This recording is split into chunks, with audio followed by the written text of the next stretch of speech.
The skyrocketing cost of living has left millions of people working at full-time jobs or a number of part-time jobs still unable to afford a place to live. Ali Rogan is back with her conversation with journalist Brian Goldstone, author of There Is No Place for Us, about this growing nationwide crisis.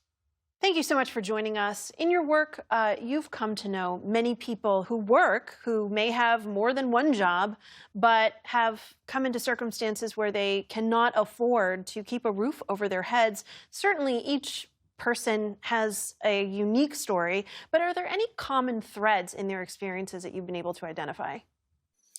Yeah, absolutely.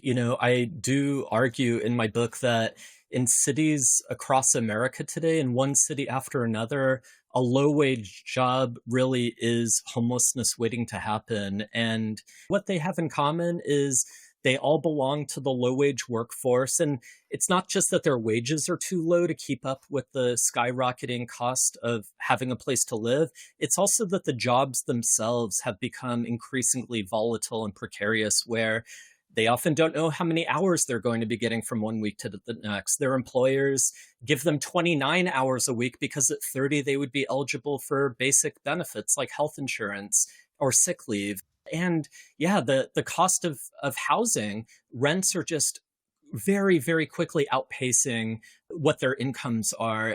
So that's kind of the backdrop that that defines these people's existence. For a long time, the stereotypical perception of homelessness is that it is something that happens to people on the fringes of society, and that may have never been accurate. But what have you found out in your reporting about the reality of what it's like to be without a home? Yeah, I mean, one really astonishing truth about homelessness in America is that what we see on the street is really the tip of the iceberg. There's this entire world of homelessness that is out of sight, that has been rendered invisible. And within that shadow realm of homelessness, as I refer to it, it is overwhelmingly populated with people, again, who are part of the low wage workforce, who families with children. And these are people who are working and working and working some more, and it simply is not enough to secure one of life's most basic necessities, a roof overhead. I mean, to be sure, in the richest nation on the planet, nobody should be without housing.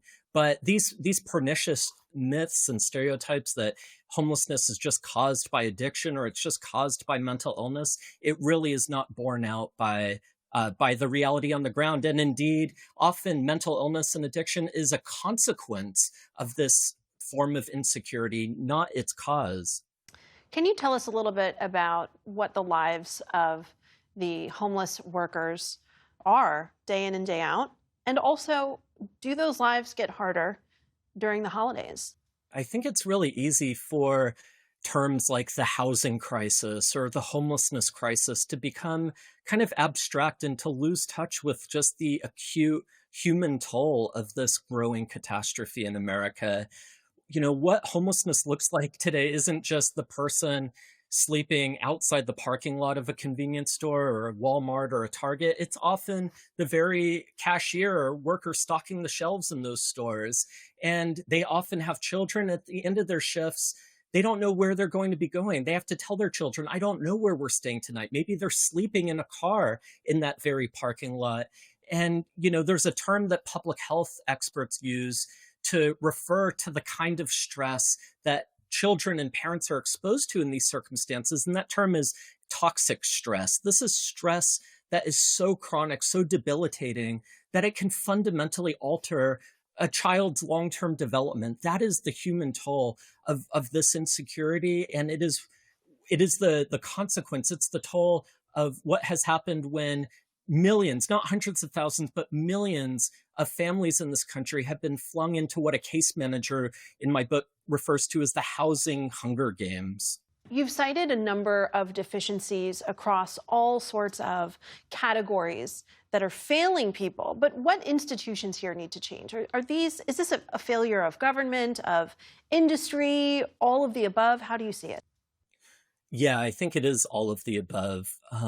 what I found in my reporting in the course of kind of immersing myself in the day-to-day lives of 5 families here in Atlanta where I live over a period of nearly 6 years, it's not just the housing system, which, prioritizes profits above all else. It's not just work and jobs and wages that aren't keeping up with the cost of living. It's also other systems like healthcare, a lack of affordable childcare, the education system, food insecurity. All of these systems sort of collide to make this human disaster not just possible, but in many ways predictable and inevitable. Brian Goldstone, author of There Is No Place for Us. Thank you so much. Oh, thank you for having me.